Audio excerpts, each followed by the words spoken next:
nama saya Julia Kathleen.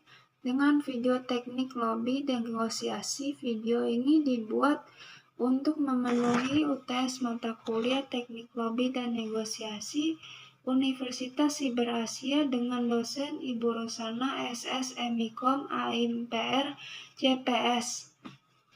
Baik, saya akan menjelaskan beberapa teknik lobby dan negosiasi. Mengapa komunikasi yang persuasif sangat penting dalam negosiasi? Jelaskan pendapat Anda disertai dengan pandangan ahli yang sesuai, karena dapat mempengaruhi pemikiran dan keputusan dalam sebuah negosiasi yang bertujuan untuk mempengaruhi pihak lain yang menerima penawaran atau solusi yang diajukan. Komunikasi persuasif juga dapat dilakukan untuk memberikan pendapat, pandangan, dan meningkatkan kemampuan pihak lain untuk menyetujui keputusan kita, seperti yang dikatakan oleh Roger Fisher William Ury dalam buku Getting to Yes. Dengan komunikasi persuasif dapat membantu memenangkan penerima dan dari pihak lain, bukan dengan paksaan mereka sendiri, tapi dengan memberikan mereka alasan dan menerima solusi yang diusulkan.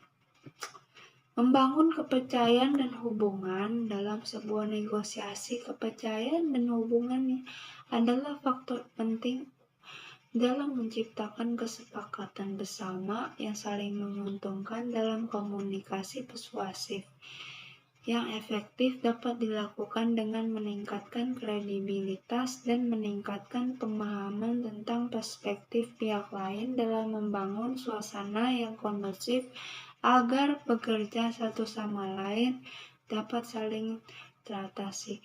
Mengatasi hambatan yang ketidaksepahaman dalam negosiasi ide. Beberapa hambatan dan perbedaan konflik kepentingan dalam komunikasi persuasif dapat membantu mengatasi beberapa hambatan dalam beberapa pemahaman untuk pemikiran, menyelesaikan dan meyakinkan hingga mempertimbangkan keputusan demi kepentingan bersama. Jelaskan hakikat mendengarkan dalam proses komunikasi. Mendengarkan adalah sebuah keterampilan yang sangat penting dalam proses komunikasi, terutama tentang mata kuliah lobby teknik negosiasi.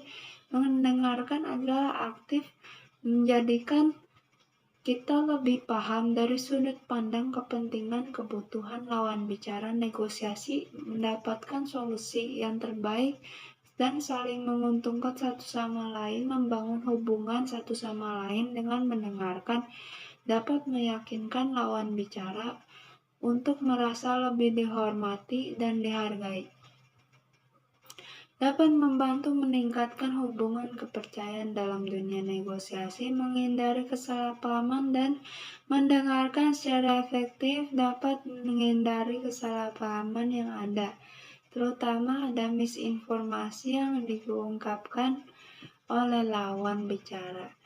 Mengidentifikasi peluang dan solusi dapat meningkatkan kemungkinan untuk mengidentifikasi peluang yang lebih besar.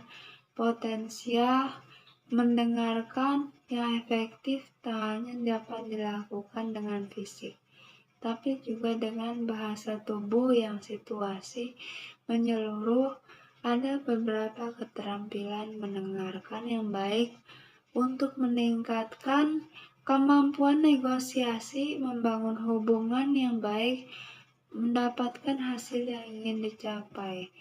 Jelaskan disertai dengan contoh 3 bentuk lobby transaksional, akar rumput, political action committee.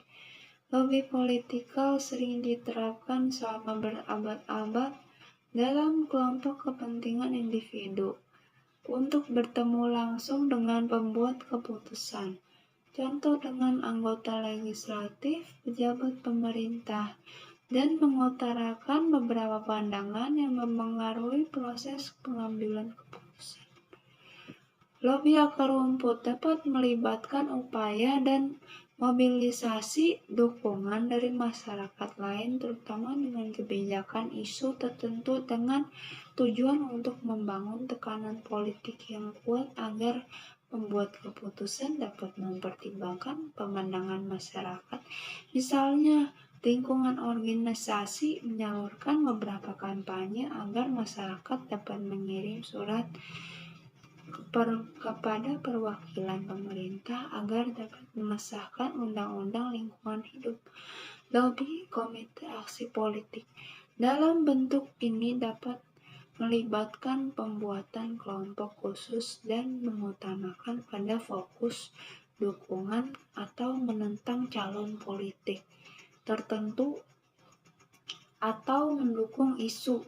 Dalam bentuk lobby dapat mencari dana dari anggota pendukung dan menggunakan dana itu untuk biaya kampanye yang ada dan mendukung kampanye calon satu sama lain dengan kepentingan mereka. Misalnya industri teknologi dapat memberikan suntikan dana kepada calon yang mendukung suatu kebijakan energi atau upaya untuk mempengaruhi keputusan pembuatan lewat kampanye, iklan, atau lobby. Jelaskan strategi negosiasi dan upaya meyakinkan lain apa keterampilan yang digunakan dalam memperluas strategi komunikasi yang efektif dan fleksibel. Kemampuan untuk mengidentifikasi beberapa area potensial untuk kompromi win-win dan strategi menang sendiri. Kemampuan untuk mengantisipasi respon taktik negosiasi pihak lain. Kemampuan untuk meningkatkan kepercayaan dan kredibilitas dengan pihak. Keterampilan wajib negosiator mampu mengidentifikasi kepentingan bersama untuk mencari data, mencari cara untuk memaksimalkan nilai bagi semua pihak, mampu menggunakan argumen dan kuat bernegosiasi detail yang jelas, memberikan alasan untuk mempengaruhi pihak lain, mampu menyampaikan negosiasi dengan cara sopan dan tidak menyinggung perasaan lain, mampu menggunakan taktik negosiasi yang tepat untuk berdiam, silent, tidak berlangsung, mengatakan dan mempengaruhi pihak lain untuk mengerti, memahami cara berpikir pihak lain, dan mencoba untuk mempengaruhi mereka dengan cara yang sesuai dengan cara berpikir mereka. Jelaskan apa yang Anda pahami tentang negosiasi. Jelaskan unsur teks dalam negosiasi dan contohnya. Negosiasi adalah proses komunikasi yang dilakukan oleh kedua belah pihak atau lebih. Dengan memiliki kepentingan yang berbeda, negosiasi juga dilakukan agar menemukan titik temu dari perbedaan yang ada sehingga dengan adanya kesepakatan bersama yang saling menguntungkan antar kedua belah pihak. Unsur teks negosiasi, partisipan, pihak-pihak yang terlibat dalam proses komunikasi, perbedaan kepentingan antar kedua belah pihak yang terlibat dalam proses komunikasi. Pengajuan dan pengawalan yang dilakukan oleh pihak yang terlibat dalam proses komunikasi, persetujuan penolakan yang diberikan oleh pihak yang terlibat dalam proses komunikasi. Struktur teks yang digunakan dalam proses komunikasi, misalnya dialog, narasi gabungan, adat, kaidah, dan kebahasaan. Yang digunakan dalam proses komunikasi ada kalimat persuasif, deklaratif, dan efektif. Misalnya contoh negosiasi yang dilakukan oleh calon penumpang dan tukang bajai. Bang, ongkos ke Sudirman berapa ya? 35 dek. Kok mahal ya bang? Katanya. Biasanya kan 20, kata si babang. Semuanya naik dek. Ya udah bang, gimana kalau 25 aja? Ya udah deh, kata si babang, setuju. Contoh kalimat tersebut ada unsur teks yang digunakan. Contoh pada partisipan, ada calon penumpang dan tukang bajai. Kemudian ada perbedaan kepentingan yaitu ongkos bajainya. Pengajuan dan penawaran yaitu tarif bajai, dan persetujuan penolakan si Babang setuju dengan harga 25. Struktur teks dan atau dialog dan kaidah kebahasan menggunakan kalimat persuasif. Misalnya contoh seperti itu.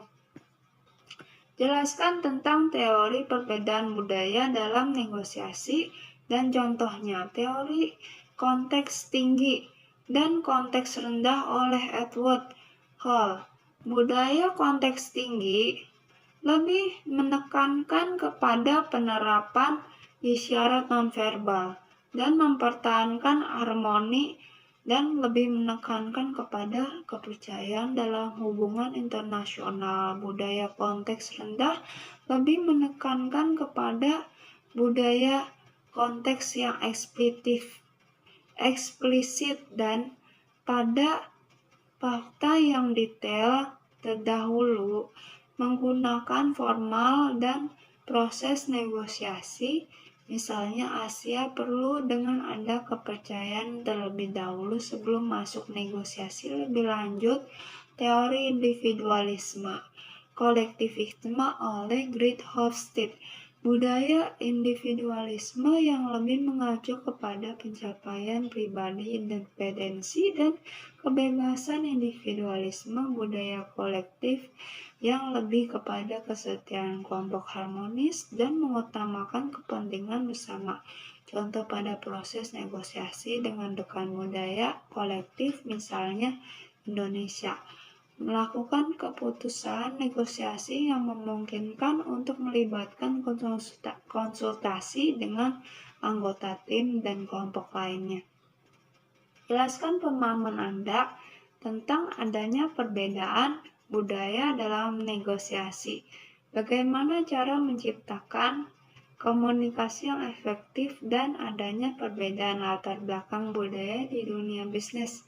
Konteks budaya tinggi dan budaya rendah, misalnya di Asia, dan memungkinkan komunikasi tidak langsung bergantung pada konteks isyarat dan nonverbal. Budaya konteks rendah ada di Barat dengan komunikasi yang bersifat langsung dan eksplisit dengan kata-kata tertulis. Orientasi waktu budaya berorientasi pada masa lalu yang sekarang lebih menekankan kepada tradisi dan hubungan budaya, dan berorientasi pada masyarakat lebih mengutamakan pada tujuan efisiensi yang hasil akhir negosiasi.